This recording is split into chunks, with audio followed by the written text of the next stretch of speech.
Je ne touche plus à rien. Bienvenue à Improviso Surprisio, le retour. Le Marie-Laure, retour. le retour. Nous avons besoin que tu nous donnes un chiffre entre 1 et 4. 3.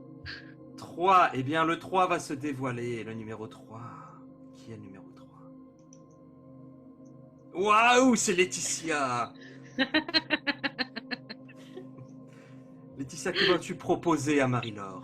Bonjour Marie-Laure. Bonjour. Et quel choix extraordinaire. Votre visage me semble familier. Alors, pour la première improvisation, je vais te proposer une improvisation avec des diaporamas. Donc en fait, à chaque fois que je vais cliquer, il y aura une image qui va illustrer ce que je vais raconter. Voilà. D'accord. Et ce que je vais raconter, c'est à toi de me donner le sujet. Sujet, un thème, une action. Ok. Ok. Ok. Ok. Vas-y. Laisse parler ton imagination. Tu veux le thème du premier diaporama, c'est ça? Sinon. Un pingouin à luge. Ah, Un pingouin à luge.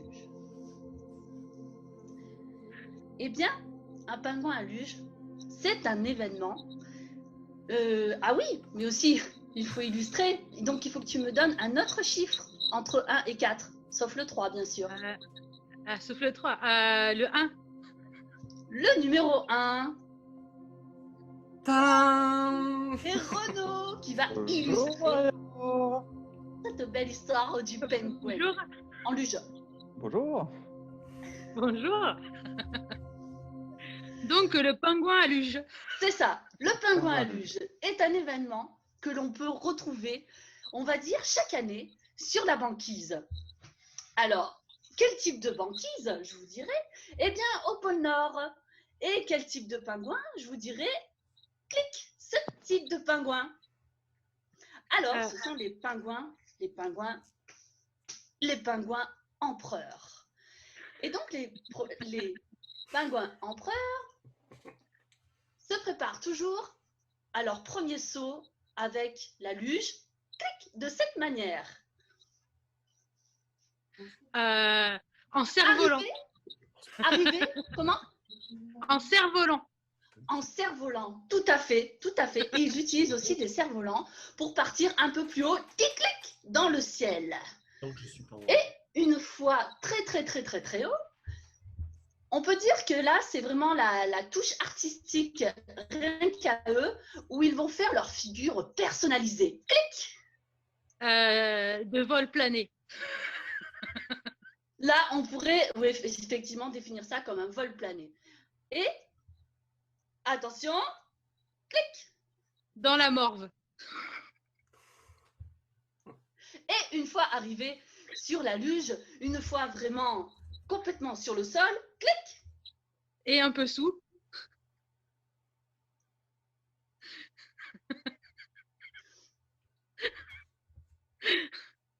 Le pingouin empereur, attention, se prépare à la deuxième étape. Clic!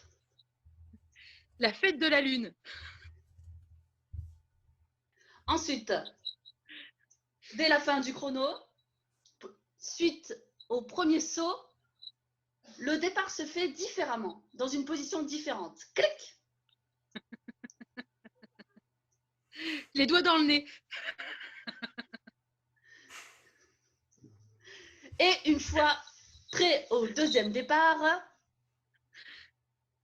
attention, le pingouin empereur fait sa petite prière. Clic! À plat ventre.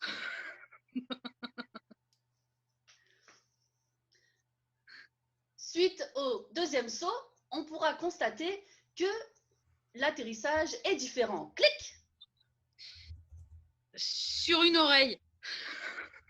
Ça a une oreille un manchot empereur ou pas?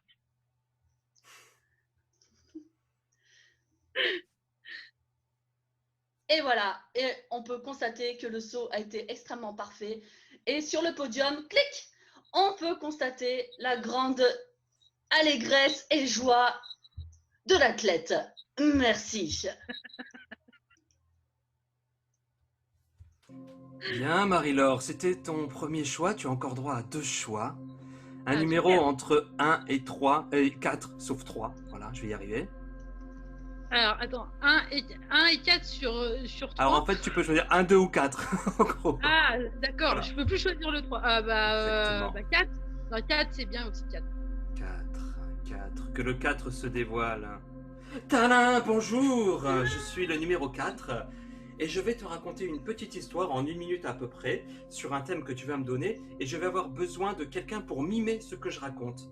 Et pour cela, je vais te demander encore un numéro. Alors ça peut être 1, 2, 3. Voilà, choisis qui tu veux. Le 1. Le 1. Le 1, le retour du 1. Que le 1 se redévoile à nouveau.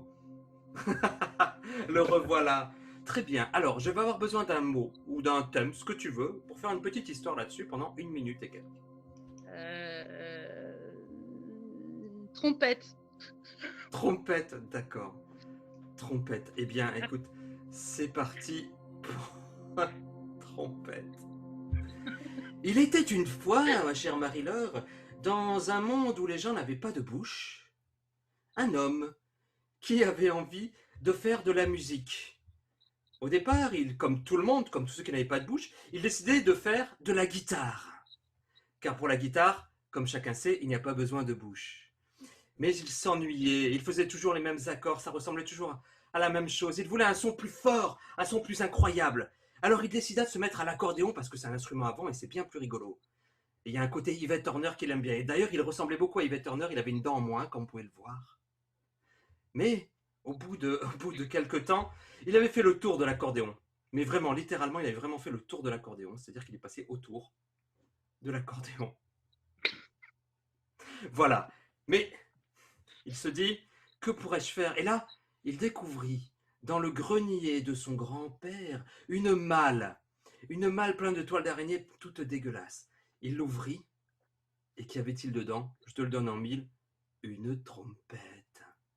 Mais alors, comment pouvait-il faire pour faire de la trompette alors qu'il n'avait pas de bouche? Il essayait, mais cela tapait face à son infirmité, son manque buccal finalement, à sa non-bouche. Et alors il regarda, et il se dit, tiens, il y a des trous, comment puis-je faire du vent, moi? Eh bien, tout simplement, grâce à mes narines. Et là, il commença à souffler,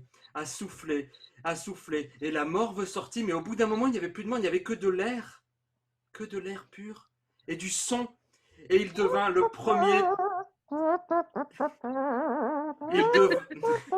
Il devint le premier trompettiste à narines. C'était incroyable. Et il devint célèbre, il fit des disques par milliers, des concerts incroyables. Et ce fut le début de la trompette nasale. Et malheureusement, il mourut après de grands succès. Il mourut car il oublia de se moucher un jour avant un concert. Il s'étouffa au niveau du nez. Il mourut. Mais ça restera un grand artiste. Et on ne l'oubliera jamais.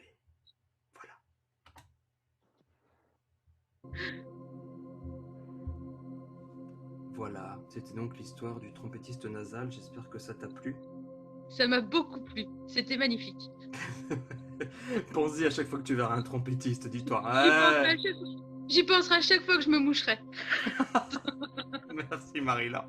Marie-Laure, il te reste un dernier numéro entre 1 et 2. Voilà, tout simplement.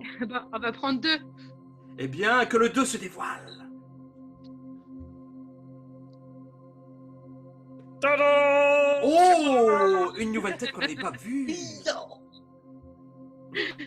Alors, Marie-Laure, je te propose, et tu as bien fait de me choisir, de te faire draguer, Marie-Laure. Ouais, Magnifique. c'est bien, hein? Ça faisait tellement longtemps. Eh oui, et voilà. Et donc, il faut que tu choisisses parmi le 2, parmi le 3, ou parmi le... autre chose que le 2. Le 4. Un 3 ou 4. Un 3 ou 4. Un 3 ou 4, voilà. Ah, on va faire revenir le 3, je l'aime bien le 3. Allez, que le 3 soit là. Wouhou! Mais ça, alors, c'est Laetitia. Incroyable! Oh! Alors, Marie-Laure, est-ce que tu pourrais me donner je sais pas, par exemple, la profession de ton grand-père, d'un de tes grands-pères? Menuisier. Menuisier, excellent. Et quelle est ta passion dans la vie? Qu'est-ce que tu aimes beaucoup faire dans la vie? Une des choses que tu aimes faire, ton hobby, ton passe-temps, quelque part? Voyager. Voyager. Mhm. Ok. Eh bien, Laetitia, pendant 1 minute 30, tu vas tenter de conquérir le cœur de Marie-Laure sur le thème du voyage. Voyage, voyage. Et moi, ça sera sur le thème de la menuiserie. Lettre, je te laisse la main. Je disparais pour lui laisser le plein pouvoir. Marie-Laure, si tu savais, je pense qu'il n'y a qu'avec toi que je souhaiterais voyager, faire le tour du monde sans cesse, sans cesse. Enfin, du coup, dans les deux sens, ça serait super. Je pense que, en fait, notre cœur serait en permanence en voyage, toi et moi. Et ce serait toujours se réinventer, se réinventer des nouveaux paysages, des nouvelles histoires, des nouvelles odeurs. Ça serait tellement beau. Un voyage chaque jour avec toi.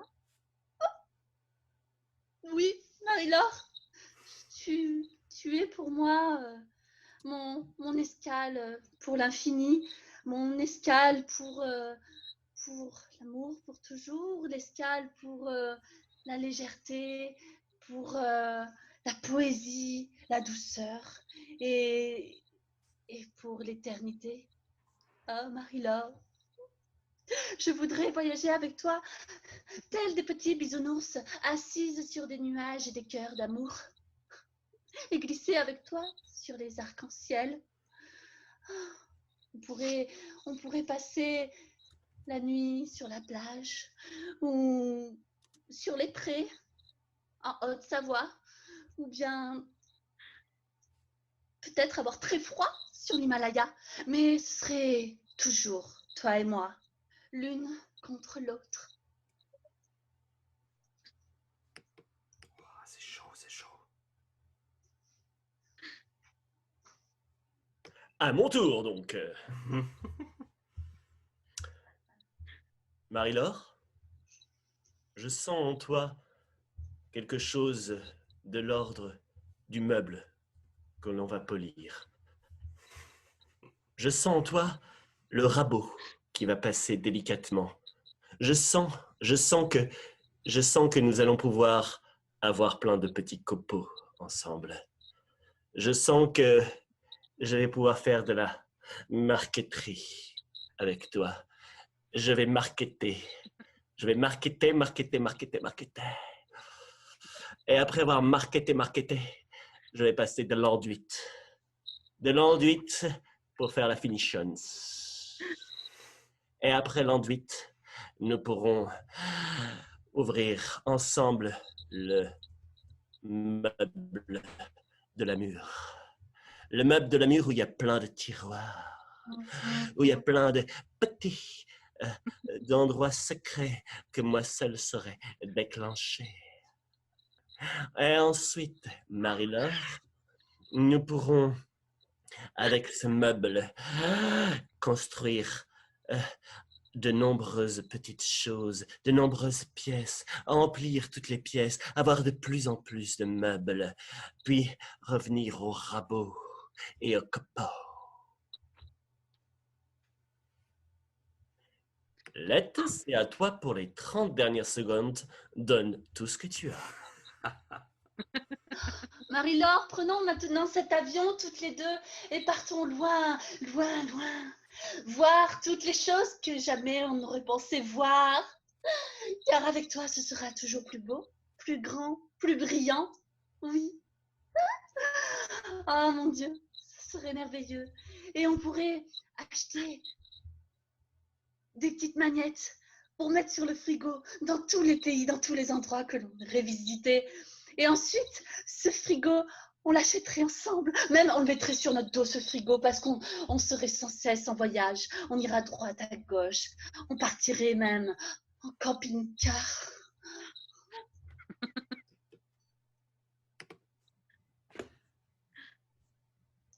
Marie-Laure, Oui. avec moi, ce ne sera pas du meuble Ikea. Marie-Laure, avec moi, ce sera du sur-mesure. Ce sera de la marqueterie française. Moi, je te ferai du Louis XV, moi. Je te ferai du Louis XV, pardon. Je te ferai des meubles avec dorure. Je te ferai des finitions impeccables. De la petite peinture pour relever la petite moulure.